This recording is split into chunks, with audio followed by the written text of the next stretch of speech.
Child safety principles every parent needs to know. Bumps and bruises are an inescapable part of childhood, but a light injury is only one step away from a fracture. To protect your kids, follow the principles of child safety. Keep in mind that the most important rules you need to follow are about behavior in the car, as it's the most dangerous mean of transportation.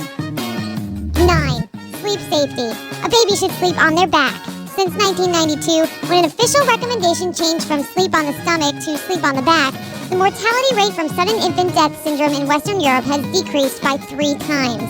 Don't use quilted blankets with lace, as they can block the baby's respiratory tract during sleep. A hard mattress and taut, elastic-fitted sheets are all you need. A can of Coca-Cola should fit between the crib bars. This distance is optimum for a baby not to get stuck between the bars. A sleeping baby should be free from scarves, clothes, hats with ties, bibs, pacifiers, or toys with strings. 8. Fall and injury prevention. Install certified safety gates in your house. When it comes to staircases, they should be placed both at the top and the bottom. Always buckle children when using high chairs or carriers. When putting your child into the carrier, set it on the floor, not on a chair, table, or other furniture. If your child moves around the house in a baby walker, make sure they stay away from stairs, heating appliances, and wires. Put security bars on your windows. They must be provided with emergency release devices in case of fire. Ensure secure fixing of furniture, especially of high cabinets, and any other things that can tip and fall. 7. Asphyxiation prevention. Okay, I'm sorry. Make sure toys don't contain small parts your child can tear off and try to swallow. The diet of children under the age of 5 shouldn't contain round-shaped solid foods, such as sliced sausage, nut kernels, hard candies, grapes, and maize.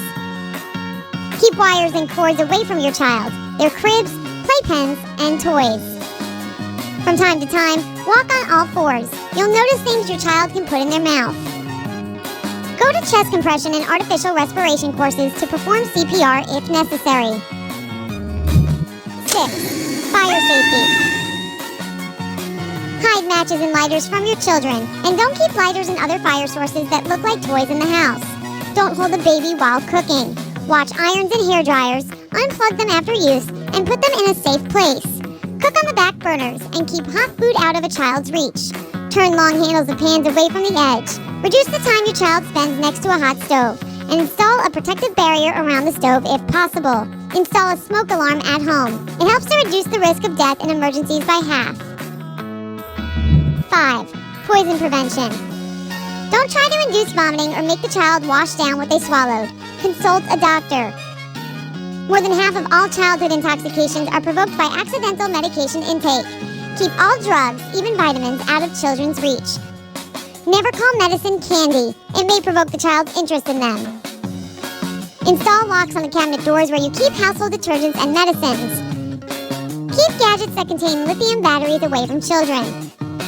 These include car alarms, clocks, remote controls, flameless candles, laser pointers, and flashlights. Have the number of the nearest clinic or doctor to get advice in the event of poisoning or other dangerous situations. 4. Buy the water. Drain the tub immediately after you finish all bath procedures. Toilet lids, doors to the bathrooms, and laundry rooms should be permanently closed. Open water, even in an ordinary barrel or bucket, should be fenced in because the child could fall in and drown. More than half of parents believe that if their child knows how to swim, they don't need supervision. In fact, 47% of drowned children aged from 10 to 17 had swimming skills. As a rule, tragedies in the water take place silently and within a minute. Therefore, watch your child, and don't get distracted by reading books or talking on the phone. 3. W, sitting position. W sitting is one of the most common sitting positions for many kids. However, this position may cause serious orthopedic problems, delays in the development of postural control and stability, and motor skills. The most effective way to prevent your kid from W sitting is to prevent it from becoming a habit. So, anticipate it and catch it before your child starts sitting in this position. If you do see your kids in W position, consistently encourage them to adjust to a different position. For example, they can sit with their legs straight out, or both knees bent to one side. 2. Cycling. If you bought your child a bicycle, roller skates, or scooter, be sure to buy a helmet as well. It's the only effective protection against brain injury. Children's clothes while riding should be bright, preferably with reflective elements. Bicycles must be equipped with front and rear light sources.